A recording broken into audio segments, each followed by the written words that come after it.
दोस्तों, आज हम एक बेहद दुखद लेकिन बेहद महत्वपूर्ण घटना की बात करने जा रहे हैं। जब दुनिया में रिलीजियस फेस्टिवल्स, पीस और कम्युनिटी गैदरिंग का समय होता है, जब लोग अपने परिवार, बच्चों और बुजुर्गों के साथ खुशी के पल बिताने निकलते हैं, ठीक उसी समय कहीं न कहीं आतंक की काली छाया भी दिख जाती है, जो कुछ ही पलों में खुशियों को मातम में बदल देती है।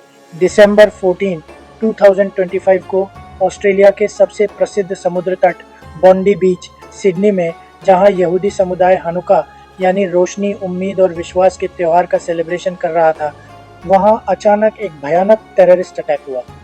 ये कोई रैंडम हिंसा नहीं थी, बल्कि एक टारगेटेड एंटीसेमिटिक आतंकी हमला था, जिसमें लगभग 12 लोगों की मौत हो गई और दर्जनों लोग गंभीर रूप से घायल हो गए।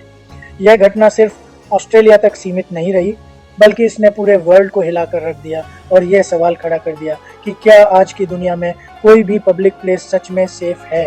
आज इस वीडियो में हम विस्तार से समझेंगे कि यह हमला कब और कैसे हुआ, इसके पीछे कौन था और इन्वेस्टिगेशन अब किस दिशा में जा रही है, दुनिया भर के देशों और नेताओं की रिएक्शंस क्या रहीं और इस हमले के पॉलिटिकल, सोशल और इमोशनल इम्प्लीकेशंस कितने गहरे हैं।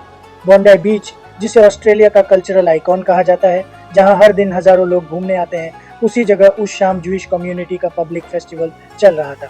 छानुका बाय द सी नाम के इस इवेंट में फैमिलीज, चिल्ड्रन और एल्डर्स मौजूद थे। लाइटिंग, म्यूजिक और सेलिब्रेशन का माहौल था और किसी को यह अंदाजा नहीं था कि कुछ ही मिनटों में यह जगह फियर और केओस का प्रतीक बन जाएगी। शाम करीब 6:30 in the evening local time पर अचानक गन शॉट्स की आवाज गूंजी। आई विटनेसेस के अनुसार 2 आर्म्ड अटैकर्स एक एलिवेटेड फुटब्रिज से भीड़ पर अंधाधुंध गोलियां चलाने लगे। फायरिंग लगातार 10 मिनट से ज्यादा समय तक चलती रही। लोग समझ ही नहीं पाए कि क्या हो रहा है। पेरेंट्स अपने बच्चों को गोद में उठाकर नियर बाय रेस्टोरेंट्स और शॉप्स की ओर भागने लगे। कुछ लोग बीच पर ही गिर पड़े और कई लोग जमीन पर लेटकर गोलियों के रुकने का इंतजार करते रहे। कुछ ही मिनटों में यह साफ हो गया कि यह कोई एक्सीडेंटल शूटिंग नहीं थी, बल्कि एक वेल प्लान्ड टेरर अटैक था। इस हमले में ऑफिशियली 12 इनोसेंट लोगों की जान चली गई।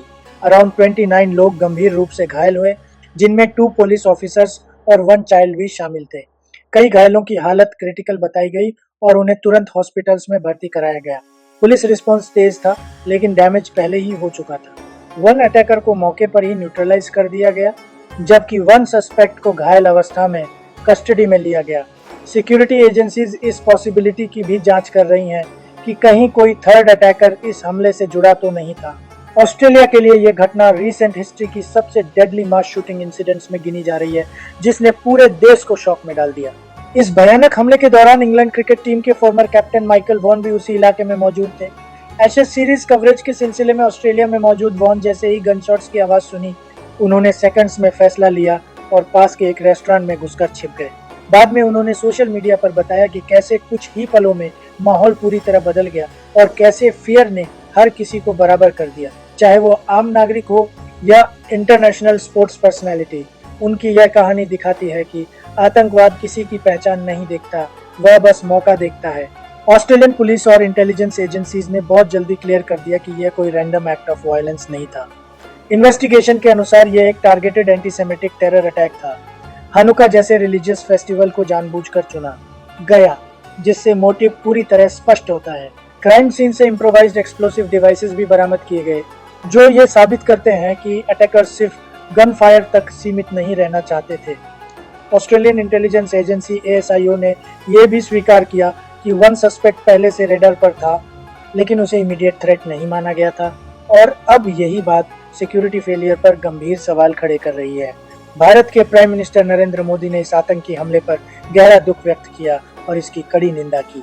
उन्होंने कहा कि आतंकवाद किसी भी रूप में स्वीकार्य नहीं है और इनोसेंट सिविलियंस को निशाना बनाना पूरी ह्यूमैनिटी पर हमला है।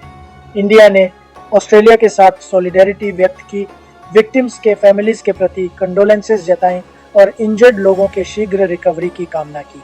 ऑस्ट्रेलिया के प्राइम मिनिस्टर एंथनी अल्बनीजी ने इस हमले को ईवल एंटीसेमिटिक टेररिस्ट अटैक बताया और पूरे देश से यूनिटी बनाए रखने की अपील की। इजराइल के प्रेसिडेंट आइजैक हेरज़ोग और फॉरेन मिनिस्ट्री ने ज्यूइश कम्युनिटी के खिलाफ बढ़ती वायलेंस पर चिंता जताई और ऑस्ट्रेलिया को फुल सपोर्ट दिया।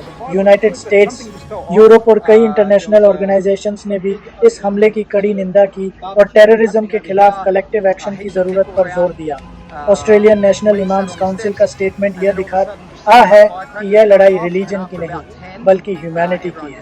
सिक्योरिटी रिपोर्ट्स बताते हैं कि पिछले कुछ वर्षों में एंटीसेमिटिक इंसिडेंट्स वर्ल्ड वाइड बढ़े हैं, थ्रेट्स, वैंडलिज्म और टारगेटेड अटैक्स के रूप में। बोंडाई बीच अटैक इस ट्रेंड का सबसे ब्रूटल एग्जाम्पल बन गया है। यह घटना यह भी दिखाती है कि एक्सट्रीमिज्म अब कॉन्फ्लिक्ट जोन्स तक सीमित नहीं है, वो पीसफुल और डेवलप्ड सोसाइटीज को भी निशाना बना रहा है। बोंडाई बीच टेरर अटैक सिर्फ ऑस्ट्रेलिया की ट्रेजेडी नहीं है, यह पूरी दुनिया के लिए एक वार्निंग है कि हेट्रेड और एक्सट्रीमिज्म अगर अनचेक्ड रहे तो वह किसी भी फेस्टिवल, किसी भी पब्लिक प्लेस और किसी भी इनोसेंट लाइफ को तबाह कर सकता है। इसका जवाब फियर नहीं बल्कि यूनिटी, विजिलेंस और ह्यूमैनिटी है। अगर आपको ये डिटेल्ड, ऑनेस्ट और फैक्ट ड्रिवन एनालिसिस पसंद आया हो तो वीडियो को लाइक कीजिए, शेयर कीजिए और चैनल को सब्सक्राइब करना मत भूलिए। ये चैनल किसी एक धर्म को प्रोत्साहित नहीं करता बल्कि सभी धर्मों को समान रूप से देखता है। जय हिंद, वंदे मातरम। मैं Ravish Kumar, signing off. So there were like 50 gunshots. I mean, it's Australia.